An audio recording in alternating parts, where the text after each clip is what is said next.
I'm Adam Anshel for Pro Football Weekly with a look at the run on quarterbacks in this year's draft. It's presented by Verizon Fios. I'm joined by senior editor Eric Edholm. And Eric, I think there was a lot of talk about how many quarterbacks would go in the first round. I don't think it's a surprise that many were going to go with all the need around.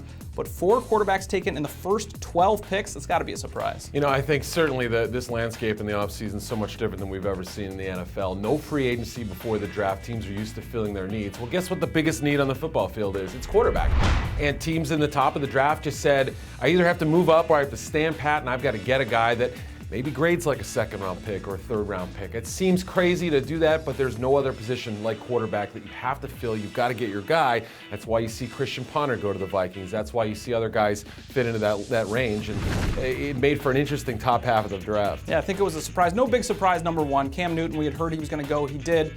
Then we heard Blaine Gabbert's name start to slip. He gets by all the way to number 8. You think the Titans are going to take him?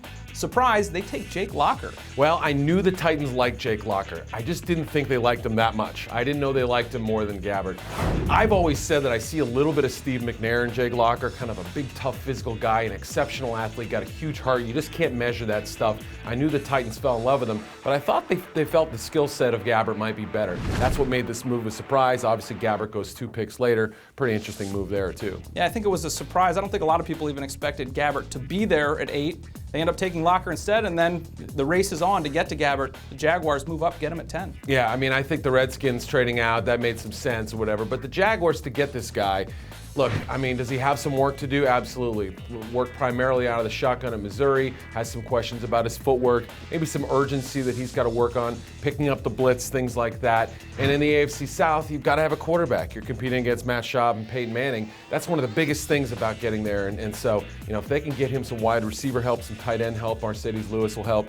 And look, Maurice Jones-Drew, pretty good running back too. And that's really where the run started. I mean, you already had 3 going in the top 10, then coming back at number 12. The Vikings, we know they needed a quarterback. Would they trade back? Surprise, it's Christian Ponder at 12. You know, I think college scouts that I talked to really love the heart of Christian Ponder, similar to what we were talking about with Jake Locker. Ponder was a guy that always seemed to be banged up in college, and that's really what held him back. But if you watch the tape of him at his best, you saw some first-round ability there. There's no question. He changed the landscape at Florida State. Turned a program that was on the way down, got him back in the right direction, won a lot of football games. I just don't know if physically he can hold up for 16 games season in, season out. That's what I worry about with him.